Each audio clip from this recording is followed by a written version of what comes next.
Hello साथीहरू, नमस्कार, सुप्रभात। तपाईहरुलाई मेरो भ्लगमा धेरै धेरै स्वागत छ। आज मैले मेरो भ्लगमा स्पेशल त्यहाँ हेर्नु साथीहरू, मेरो छोराहरू यहाँ चलेर बसिरहेछ। के जब मैले भ्लग गर्छु अनि यिनीहरूलाई हुन्छ हाँसो लाग्छ, मैले के गर्न आँटे जस्तै हुन्छ यिनीहरूलाई। के यो मिमीले के काम गरिरहेको छ जस्तो हुन्छ यिनीहरूलाई। हेर्नु यहाँ साथीहरू, यहाँ हाँसेर यहाँ मेरो मजाक बनाउँदैछन्। तर ठिकै छ साथीहरू, केही छैन।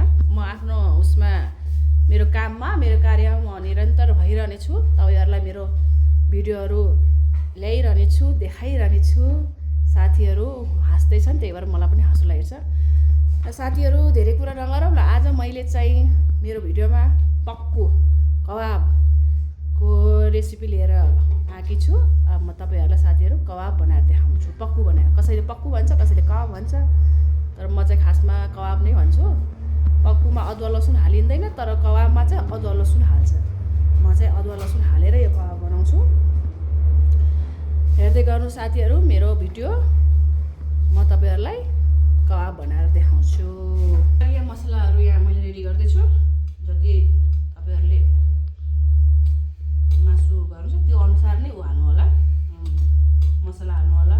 मैले आज 2 केजी कबाब मासु, खसीको मासुको कबाब बनाउँदैछु। त्यसको लागि म आफ्नो इच्छा अनुसार यहाँ मसलाहरू हाल्छु। जिरा धनियाको पाउडर, यो चाहिँ धुलो खुर्सानी, पिनेको धुलो खुर्सानी। अलिकति पिरै मिठो हुन्छ, त्यही भएर म अलिकति यो धुलो खुर्सानी क्वान्टिटी अलिक धेरै नै हाल्छु। त्यसपछि बेसार, मेरो भाँडामा बेसार पनि सकिन आँटेछ। यो भयो बेसार, यो भयो अदुवा लसुनको पेस्ट। तपाईहरु आफ्नो इच्छा अनुसार राख्नुहोस्, म पनि आफ्नो इच्छा अनुसार राख्दैछु। यहाँ अदुवा लसुनको पेस्ट,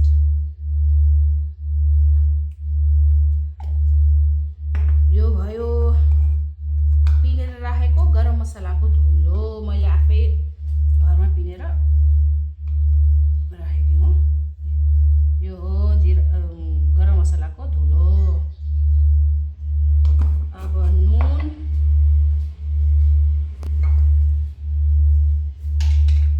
नुन, स्वाद अनुसार। कसैलाई चर्को मिठो लाग्छ, कसैलाई अलिकति ठिकै मिठो लाग्छ, त्यही भएर स्वाद अनुसार नुन।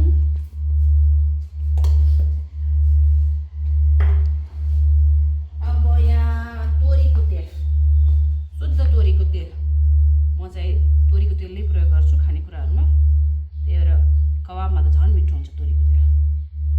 तोरीको तेल, त्यसपछि म यसलाई हातले यसो गर्छु, मिक्स गर्छु। हातले चम्चाले गर्छु। यसलाई मिक्स गर्ने साथीहरू, हेर्नु राम्रोसँग मिक्स गर्ने।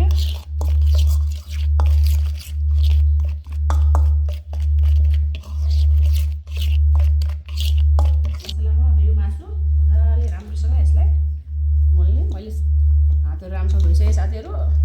कस्ता हातले मोल्नु भएको भएछ नभन्नु होला। हातले सफा सुग्घर राम्रोसँग हात धोएर हातले मोल्दैछु। यसलाई राम्रोसँग अब यो मसलामा मोल्ने।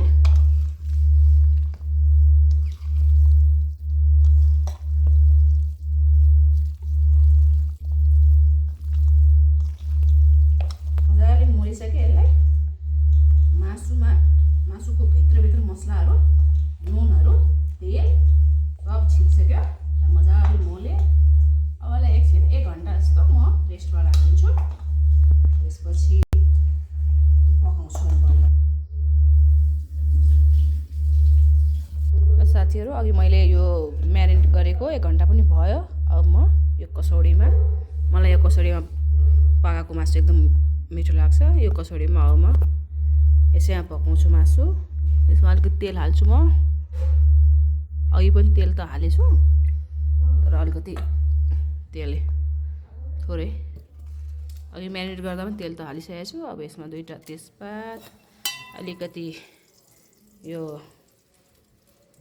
ल्वाङ, सुकमेल, दालचिनी हालेर अब यसलाई यो म्यारिनेट गरेको मासुलाई यसमा हाल्छु।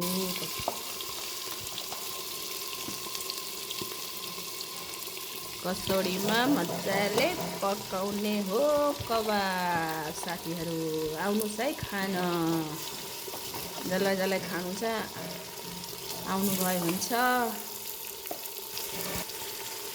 यसरी कसौडीमा पकाएको कबाब साह्रै स्वादिलो लाग्छ, मलाई चाहिँ। मजाले चलाउने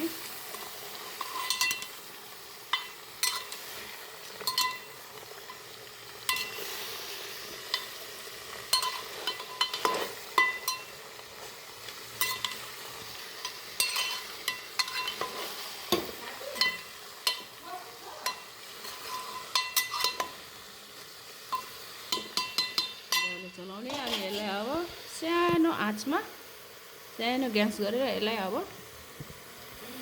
भुट्टुन्जेल यसलाई पाकुन्जेल यसलाई पकाउने। हेलो साथीहरू, हाम्रो पक्कुको के हाल खबर छ, कबाबको के हाल खबर छ हेर्नुहोस्। कबाब पाक्दैछ, यसलाई अझै टाइम लाग्छ पाक्न। यो अहिले पाकिसकेको छैन, यसलाई अझै हामी यसको पानी सुक्ने गरी पकाउँछु। हेलो साथीहरू, मेरो पक्कु पनि पाकेर रेडी भइसक्यो। अब म खाना गइरहेको छु, हेर्नुहोस् यहाँ। यहाँ अघि पकाएको पक्कु, यो भटमास प्याज साँधेको, यो आलु साँधेको, यो चिउरा, यो गाजर मुला।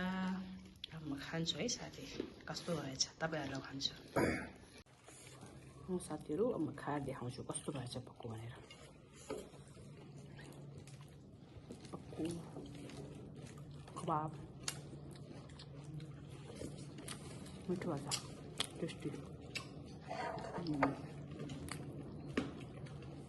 बाई बाई साथीहरू, अब खाना खान्छु। अन्त तपाईँ समेट्छु है, ल बाई बाई।